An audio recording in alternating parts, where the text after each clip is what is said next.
প্রেম সাদায় কালোয় বোনা শীতল পাটি,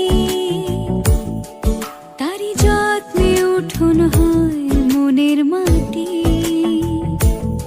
শুভ সকাল আমার প্রিয় বন্ধুরা, তোমরা কেমন আছো? কাছে দূরে যে যেখান থেকে আমার ভিডিও দেখছো, আশা করি অনেক ভালো আছো, সুস্থ আছো। আসানসোল থেকে আমি অর্পিতা, তোমাদের অর্পিতা। আমার একটি নতুন দিনের শুরুতে তোমাদের সবাইকে জানাই অনেক ভালোবাসা, অনেক স্বাগত। সকালবেলা ঘুম থেকে উঠে নিজে ফ্রেশ হয়ে নিয়েছি, তারপর বাসি কাপড় ছেড়ে নিয়েছি। বাসি কাপড় ছাড়ার পরেই কিন্তু আমার কাজ হচ্ছে দৌড়ে জল মারুলি করা। তো দেখো এখন আমি মারুলি দিয়ে দিলাম, তারপর ওই যে দুয়ারে জল ঢেলে পড়ে, আর এই দিকটাতে একটু সিমেন্ট করা রয়েছে, ওগুলোতে সব ছড়ো দিয়ে দিলাম। তারপর ঠাকুর ঘরে ঠাকুর প্রণাম করে মা তুলসীকে এক ঘটি জল দিলাম। এটা অবশ্য আমার প্রত্যেক দিনকার রেগুলার রুটিন। তো তারপর দেখো এখানে আমি এখন পর্দাটা সরিয়ে দিচ্ছি, একটু আলো ঢুকবে, কারণ এখন অনেকটা সকাল বলতে এখন 6টা বাজে মোটামুটি। তো খুব একটা আলো তো ঢুকছে না, ঘরে লাইট জ্বালতে হচ্ছে, তাই পর্দাটা সরিয়ে দিলাম। তারপর সোজা চলে গেলাম বাগানে ফুল তুলতে। হ্যাঁ, এর ফাঁকে কিন্তু আমি 1 কাপ চা খেয়ে নিয়েছি, 1 গ্লাস গরম জলও খেয়ে নিয়েছি, ওটা তোমাদের সাথে শেয়ার করা হয়নি। তো বাগানে সকাল সকাল ফুল তুলতে এলে খুব ভালো লাগে, জানো তো, যখন মানে সূর্য ওঠার আগে আর কি। কত পাখি ডাকে, ঠান্ডা ঠান্ডা বাতাস দেয়, তোমাদের তো বলেইছি, এটা একটা আলাদাই অনুভূতি। তো চলো এখন আমি ফুলগুলো তুলে নিই। প্রেম সাদায় কালোয় বোনা শীতল পাটি, তারি যত্নে উঠোন হয় মনের মাটি। দেন আমি কিছুগুলো ঘরের টুকটাক কাজ সেরে নিয়েছি, তারপর ভাবলাম আজকে সবজিটা কেটে নিই। কারণ সবজি স্নান টান করে পুজো দিয়ে তারপর সবজি কেটে রান্না করতে অনেক দেরি হয়ে যাচ্ছে। আর যেহেতু আজকে করব হচ্ছে এঁচোড়, আর আজকে আমার খুব তাড়াহুড়ো করে রান্নাও আছে, কারণ বুবলা আর বুবলার বাবা বেরোবে হচ্ছে 11:30টার সময়, তাও আবার ভাত টাত খেয়ে। তো সে কারণের জন্য ভাবলাম যে না, আগে সকালবেলা যদি তরকারিটা কেটে নিই, তাহলে কিন্তু আমি বাকি কাজগুলো রান্না করতে করতেই করে নেব। তবে আজকে স্নান পুজোটা একটু দেরি হবে, হলে হোক, যেদিন যেমন সেদিন তেমন, কি বলো বন্ধুরা? তো দেখো এখন আমি কিন্তু সবজিটা কেটে নিলাম। সে যে যত্নে আঁকা, সে যে স্বপ্নে ধোয়া, তাকে বানায় সোনা অনুরাগের ছোঁয়া। তরকারি কাটার কথা বলতে বলতে মনে পড়ে গেল, টিয়া কর্মকার আমাকে আগের দিন লাউয়ের চিংড়ির ভিডিওটাতে কমেন্ট করেছে, দিদিভাই এইভাবে লাউ কাটতে নেই, এইভাবে কেটো না। হ্যাঁ গো, তুমি ঠিক বলেছো, এইভাবে কিন্তু লাউ কুমড়ো এগুলো কাটতে নেই। আমি কিন্তু এই কথাটা জানতাম, কিন্তু আমি একদম ভুলে গেছিলাম, তাড়াহুড়ো করে কেটে ফেলেছি। আর আমি কাটবো না, কারণ আমি বাবার বাড়িতেও আমার মারা বলতো ওইভাবে কিন্তু লাউ কুমড়ো কাটতে নেই। তো আমার শাশুড়ি মাও কাটে না, আর এমনিতে সাধারণত মাই তো সবজি টবজি কাটে, আমি অতটা কাটি না, আমার অতটা অভ্যেসও নেই, সেই জন্যই ভুল হয়ে গেছে। থ্যাংক ইউ টিয়া আমাকে মনে করিয়ে দেওয়ার জন্য। তো বন্ধুরা এখন আমি দেখো ঠাকুরের বাসনগুলো ধুয়ে নিচ্ছি, আর বুবলা খুব ব্যস্ত, কেন জানো? কারণ ওই বেড়ালগুলো না কিছু একটা বাথরুমে ধরে নিয়ে এসেছিল, তার পাখা টাখা করেছিল। তো বাবা তো বলেই দিয়েছে যে আমি কিচ্ছু পরিষ্কার করবো না, বেড়ালের সমস্ত তুই পরিষ্কার করবি, আর আমাকে যদি পরিষ্কার করতে হয় তাহলে আমি বেড়াল বাড়ি থেকে তাড়িয়ে দেবো। তো সেই ভয়ে ময়ে না ও একদম পরিষ্কার ঝকঝকে করে দিয়ে এলো কুয়োতলাটা। তো তারপর আমি রান্না করতে করতে দেখি বহুরূপী এসেছে। এই মানুষটা না আসে, প্রায় দিনই আসে। তো এখন যেহেতু নবরাত্রি চলছে, তাই দেখো কি সুন্দর শিব বাবা সেজেছে, কত ভালো লাগছিল। আমি একটু ভিডিও করে নিয়েছি, মানে বুবলাকে বললাম একটু ভিডিও করে দে। মানুষটার বয়স হয়ে গেল জানো। এই বহুরূপীটার একটা গল্প বলি চলো। যখন আমার প্রথম বিয়ে হয়েছিল, যে বছর আমার প্রথম বিয়ে হয় আর কি, মাঘ মাসে বিয়ে হলো, তো ফাল্গুন মাসের কথা।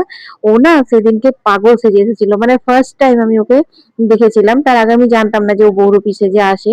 তো পাগল সেজে এসেছে, এমন ভাবে পাগল সেজেছিল বন্ধুরা, তার সাথে একটা হাতের ইট নিয়েছিল বড় মতো, আছে আও আও আও করে আমাকে এরকম করে ইটটা দিয়ে মারবে, এরকম আর কি করেছিল। তো বললে বিশ্বাস করবে না, আমি এত জোর চিৎকার করেছিলাম ভয়ে, আর দৌড়ে একদম বাড়ি দিকে গিয়ে গেট বন্ধ করে দিয়েছি। তখন তো আমার শ্বশুর মশাই বেঁচে ছিলেন, শ্বশুর মশাই এত হাসছিল, বলছে এত বড় বাড়ি, একটা বউ, একে বাড়িতে রেখে আমরা কোথাও কিভাবে যাব, এ কি করে সামলাবে, কত কিছু বকছিল। আর ও আমার চিৎকার শুনে ও আরো ভয় পেয়ে গেছে, মানে আমি এত জোর চিৎকার করেছিলাম। তারপর তো জেনে গেলাম যে ও বহুরূপী, তারপর তো আমার নানান রকম সেজে, ওই মহিরাবণ, অহিরাবণ, তারপর দুর্গা কালী সব রকম সেজে সেজে আসে, এখন আর ভয় পায় না। কিন্তু ওই পাগল সেজে প্রথমবারই দেখেছিলাম, তাও আবার পাগল সেজে, তাও আবার একটা ইট নিয়ে আমাকে মারতে এসেছিল এইরকম ভেসে, বলো কি আর করা যায়। তো তোমার সাথে গল্প করতে করতে আমার রান্না বান্না হয়ে গেল, এদের খাওয়াও হয়ে গেল। তো খেয়ে দিয়ে বুবলা বাবা বেরিয়ে গেল, ওদের একটা কাজ আছে। আর চলো, আমার আর কিছু এখন কাজ নেই, আছে চিকেনটা করব, সমস্ত রেডি করা আছে। এতক্ষণে তোমাদের সাথে একটু কথা বলার আমি সময় পেলাম।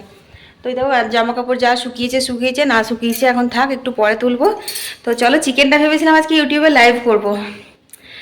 বেশ ভালোই আছে, ফ্রি ফান্ডে বলছি, যাই হোক মানে পুরো ফ্রি আছে, কোনো চাপ নেই, লাইভটা আমি করতেই পারি। কিন্তু মানে কেন জানি না এনার্জি লাগছে না। না চলো লাইভ করি, লাইভে চিকেনের রেসিপিটা শেয়ার করি তোমাদের সাথে। গল্প করতে করতে রান্না করতে আমার ভীষণ ভালো লাগে। চলো। অনুরাগের ছোঁয়া, অনুরাগের ছোঁয়া, অনুরাগের ছোঁয়া, অনুরাগের ছোঁয়া। তো শ্বশুর মশাই এখন আর দেখতে আসেন না যে আমি একা ঘরে কিভাবে থাকি। আমি এখন পুরো বাড়িটাতে একাই রয়েছি, কারণ মা তো নেই, মা এখনো আসেনি, যেহেতু আমি বাবার বাড়ি গেছিলাম সেই জন্য গেছিল মাও ননদের বাড়ি বেড়াতে। তো আমি তো দুদিনের মধ্যে চলে এসেছি, কিন্তু মা এখন সপ্তাহখানেক থেকে আসবে। তো যাই হোক, মানে সপ্তাহখানেক নয়, কালকেই চলে আসবে, হয়ে গেল এক সপ্তাহ আর কি। তো আমি কি করেছি বলতো, এখন কটা বাজে না, এখন বাজে হচ্ছে 2:15 থেকে 20, এখনো পর্যন্ত আমি ভাত খাইনি। আসলে ওরা খেয়ে দিয়ে বেরিয়ে গেছে 12টার সময়। তারপর আমি রয়ে শুয়ে স্নান করে বেরোলাম, আর মায়ের ফোন এলো, তো মায়ের সাথে অনেকক্ষণ গল্প করলাম। তারপর এখন আমি জামা কাপড়গুলো মেলতে এলাম। তো জামা কাপড়গুলো মেলে দিলাম, আর সকালে কিছুগুলো কাচাকুচি করেছিলাম, তো সেই কাচাকুচি গুলো ভাবলাম যে একবারে তুলে নিই। কারণ কখন আবার মেঘ বৃষ্টি হবে, যখন তখন রোদ দিচ্ছে, যখন তখন তো ঝড় বৃষ্টিও চলে আসছে। আবার কোনো কোনো সময় তো মানে মেঘ না থাকলেও এমন বজ্রপাত হচ্ছে, এমন মেঘ গর্জন করছে যে কি বলবো। তো সেই জন্য তুলে নিচ্ছি। আর খেতেও ইচ্ছে করছে না জানো, একা একা খেতেও ভালো লাগে না, না বিকেলে চা খেতে ইচ্ছে করছে আর না খাবারটা এতদিন তো বুবলা বাবাকে দিয়ে করে ওদের সাথেই বসে যেতাম, তো ঠিক ছিল। কিন্তু যেহেতু আজকে ওদের খাওয়া হয়ে গেছে, সে কারণে আজকে আমার আর খিদে খেতেও পাচ্ছে না, কিন্তু খেতে তো হবেই। আর না খেলে এখনো রান্নাঘর পরিষ্কার করা পড়ে আছে, রান্নাঘর আমি পরিষ্কার করবো কি করে। তো চলো খাবারটা খেয়ে রান্নাঘরটা পরিষ্কার করে নিই।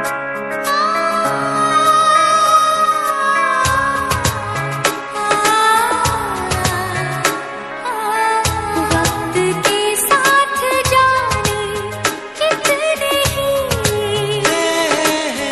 मोड़ आते हैं साथ फेरों में।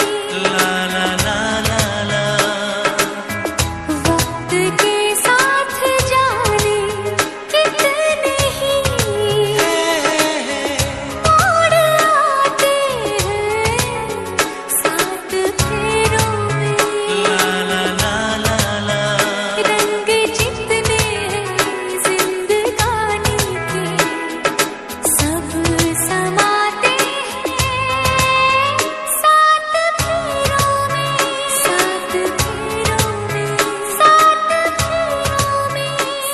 এখন বিকেল হয়ে গেছে, বুবলাও ফিরে এসেছে।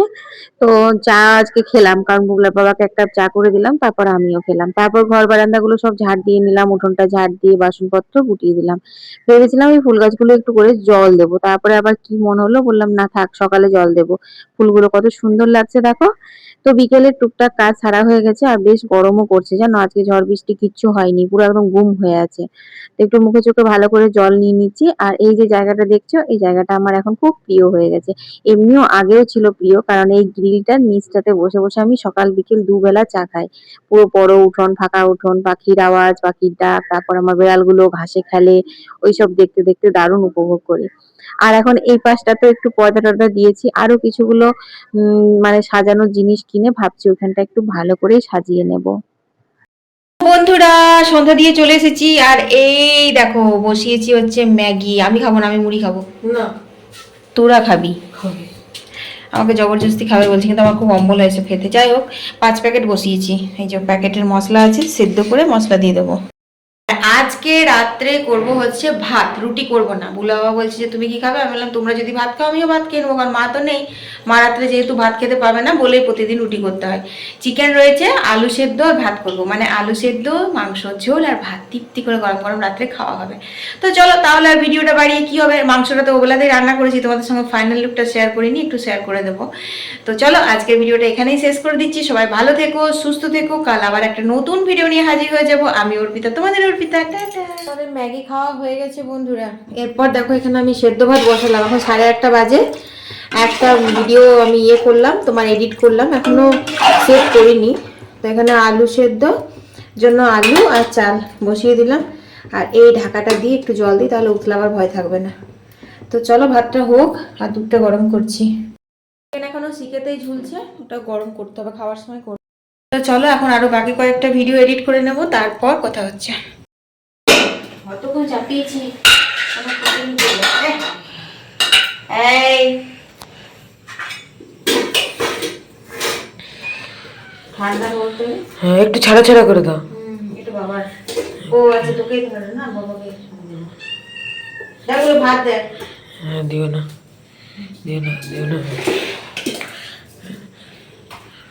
তো বন্ধুরা এখনই ভাতটা হলো বুঝলে, মানে অনেকক্ষণ বসিয়েছি 8:30টার সময়, জানি না কেন গ্যাসটা কমানো ছিল বলে বোধহয় এতটা পরিমাণে দেরি হলো। তো চলো এখন এই গরম ধোয়া ওঠা ভাত, চিকেন, আলু সিদ্ধ খাওয়া যাক।